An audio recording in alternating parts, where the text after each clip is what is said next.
நாம் வாழ்க்கையிலே கடைபிடித்து வந்த குற்றமுள்ள செயல்பாடுகள் எல்லாம் திரைகளாக மறைத்துக் கொண்டது. அப்ப அந்த திரைகளை நீ நீக்க வேண்டுமானால் நீ என்ன பண்ணணும்? எந்நேரமும் இறைவனை இடைவிடாது தொடர்பு கொள்ள வேண்டும். வள்ளலார் இங்க என்ன சும்மா உட்கார்ந்துட்டு இருந்தாரா?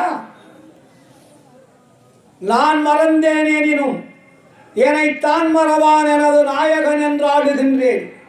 இதுவரையில் ஊன் மறந்தேன் உயிர் மறந்தேன் உன்னை மறந்தறியேன். மறந்தால் உயிர் விடுவேன் கணம் தறியேன். கூட ஒரு முன்னாடி டாக்டர் சொன்னார்ல, கணம் ஒரு செகண்ட், அதை விட அரை செகண்டுக்கு பேர் தான் கணம்னு பேர். அப்போ ஒரு செகண்டுனா லேட்டு, அரை செகண்டுனா ரொம்ப ரொம்ப நினைத்து பார்க்கறதுக்குள்ளே முடிச்சிடுறது. அந்த அரை செகண்டு கூட உன்னை நான் மறக்க மாட்டேன். ஏனென்றால் என்னை இயக்கக்கூடிய இறைவன் நீதான் என்பதை நான் உணர்ந்தேன்.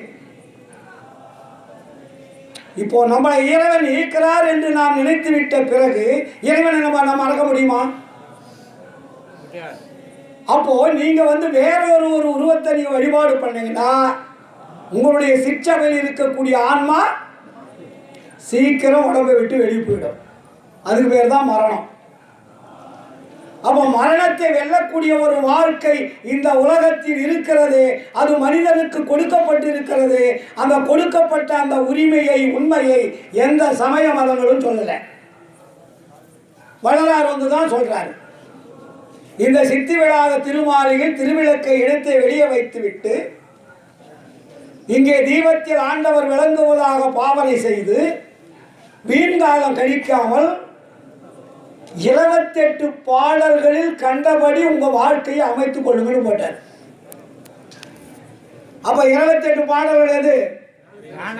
ஞான சரின்னு பேரு. அதுக்கு பேர் என்ன டைட்டில்? ஞான சரியை. ஏன் 29 போடக்கூடாதா? 30 போடக்கூடாதா? ஏன் 2ஐயும் 8ஐயும் போட்டாரு? 28.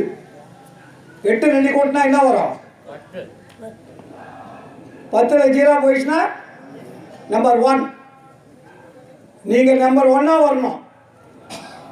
நம்ம எல்லாமே எத்தனை மார்க்கில் இருக்கோம்? 99 100 வாங்குறதில்ல. நம்பர் 1க்கு வரணும். அப்போ நம்பர் 1ன்னா ஞான சரியை. ஏன் ஞான சரின்னு பேர் வச்சார்? அதுக்கு கடவுளை தேடுவதற்கு, கடவுளிடத்தில் செல்வதற்கு நம்ம சமய மதங்கள் 16 போன மாதம் கூட சொன்னேன்.